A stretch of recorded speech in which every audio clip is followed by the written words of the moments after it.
Hi guys, so welcome to the part two of F strings.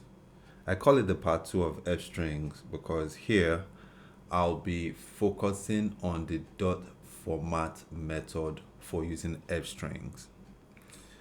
Now the F string method, I called it the dot format method of using F strings, but basically it's the dot format method of formatting strings, right? Um, it's been popular for a very long time. However, um, I mean, F strings, using F strings are like the way to go right now since there's been an update, I think in either Python 3.6 or 3.7, right? So, but it's okay to, share this. I mean, people use it, folks still use it. So, yeah, so let's look at what it looks like when you use the format method to format your to do substitutions of strings or inserting of strings inside maybe a series of strings. So again, we have we of course we have our variables jumper, and we also have our variable age, and yeah, so we have these two things, right? And then normally we would now use a print function. So now, unlike the F string, we will be introducing this really differently.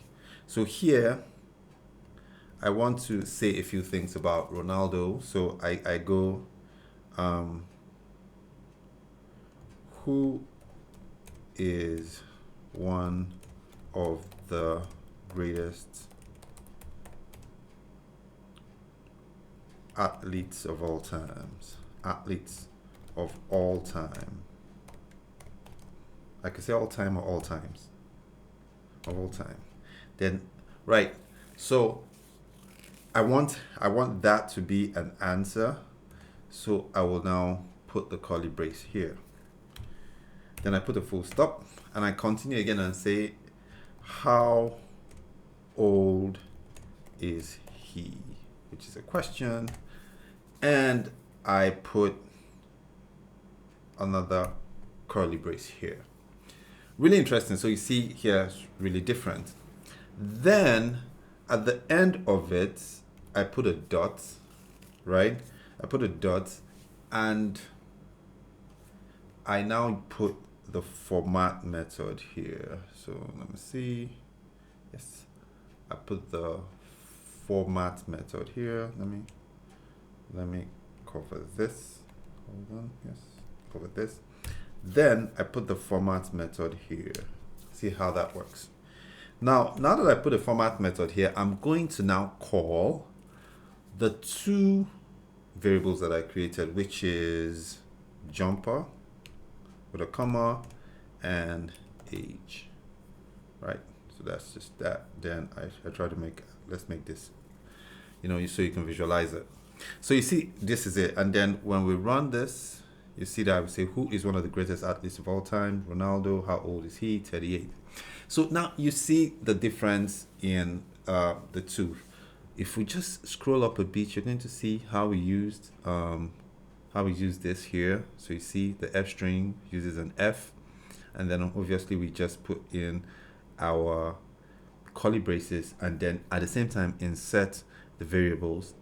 For format, we will put in everything we want, all the series of characters that we want, the series of strings, and then at the places we would like to insert or do the insertion of strings, the substitution of strings, we will now introduce the curly braces. So those are the difference. So this is like positional arguments. That's what it looks like. So there are two instances of the curly braces, and then we go ahead to say, oh, okay, this is it.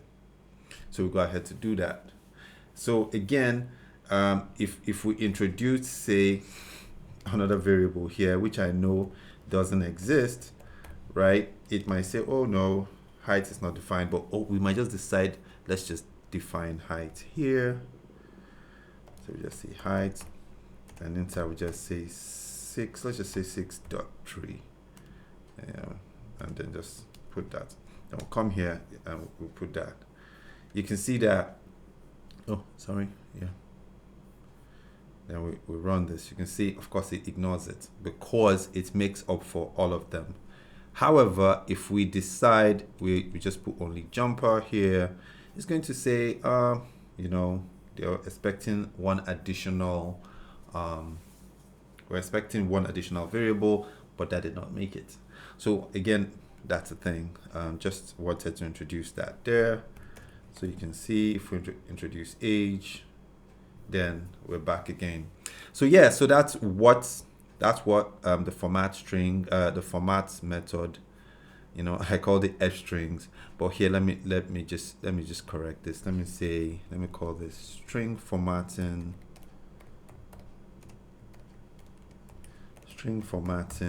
with dot format method. So that's what this is.